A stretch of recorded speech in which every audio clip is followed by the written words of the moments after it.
आणि ससाण्याच्या छातीत घुसला. ससाना धाडकन खाली कोसळला. कबूतर विचार करू लागला, अजून बाण कसा आला नाही, अजून बाण कसा आला नाही, अजून बाण कसा आला नाही. डोळे उघडून पाहतोय तर पारधी खाली पडलाय आणि ससानाही खाली पडलाय. डोळ्यातून अश्रुधारा व्हायला लागल्या. आणि मग कबूतर म्हणतो, देवा दिलाय बाबा तुझी, माझा मुद्दा येतो. त्याला आपल्याला निर्माण करणाऱ्याचं लक्ष आपल्यावर राहावं आणि आपण ज्यांना निर्माण केलं त्यांना आपली काळजी असावी.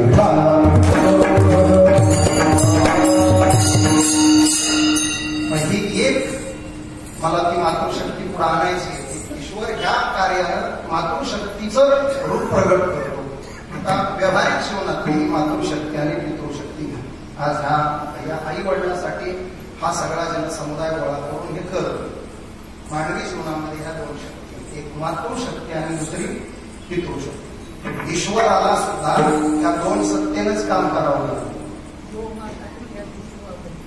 जो माता पित्याची सेवा करेल तयासी ज्ञान होय अद्भुत, सामोरा येऊनी भगवंत. इष्ट तसे पुढे कुंडलिकाचं काय, कुंडलिका भेटी परब्रह्मांड. ही मातृशक्ती ईश्वराला सुद्धा तो खरं तर जगताचा पिता म्हणून आपण त्याच्याकडे पाहतो. तोही स्वतः छातीला हात लावून बोलतो, पिताहमस्य जगतो माता धरा. ऐसा जो समर्थ तो मी जगाचा ना. तो ठिकठिकाणी स्वतःला बाप म्हणून घेतो, पण कधी कधी त्याला सुद्धा आई होण्याची इच्छा होते. ज्ञानोबाराय म्हटले, आमच्या नजरेमध्ये तो ते दोन्ही रूप महत्वाचे. जेव्हा तो पितृशक्ती म्हणून उभा असतो तेव्हाही तो महत्वाचा आहे. ते 15व्या अध्यायामधलं नाही का, पुरुषोत्तमाचं काय, उत्तम पुरुष स्तोन्य परमात्मा, तो उत्तम पुरुष आहे.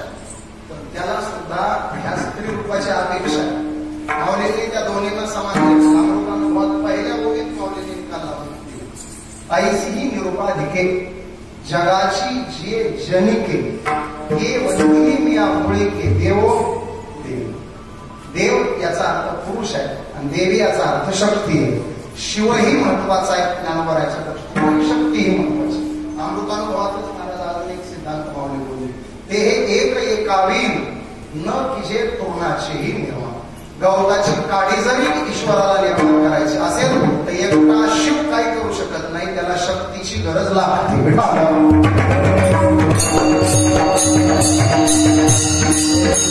प्रति जन्माला माझे उदरिणी झाले तयाची, तेव्हा तेथे एक ढालगज निर्माण झाली.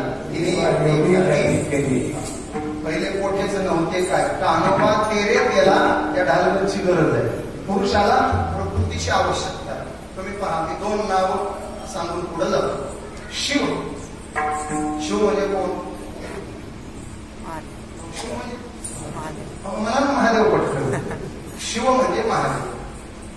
त्या महादेवासोबतच शक्ती आहे. शिव म्हणाल कुठे आहे? वेलांटी म्हणजे शक्ती आहे. शिवातली वेलांटी काढा, खाली काय आहे?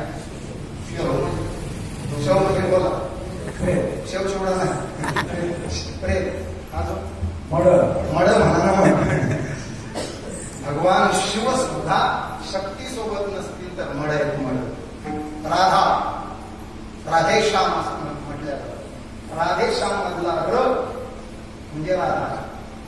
राधेश्यामला मधला जर र बाजूला काढला तर श्याम सुद्धा राधेश्याम राहत नाही, आधेश्याम होतो. आधेश्यामला पूर्णत्व देणारी राधा आहे आणि शवाला शिवत्व प्रदान करणारी शक्ती.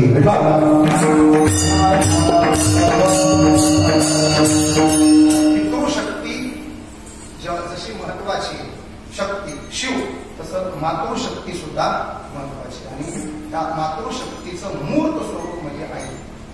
अक्षर दोनच आहे. संगीतांत फार गोड वाटतो. अक्षर दोनच आहे, पण दोन अक्षरात विश्व समावलं. आ म्हणजे आत्मा आणि ई म्हणजे ईश्वर. जो आत्मा साक्षात ईश्वराची बरोबरी करतो त्याला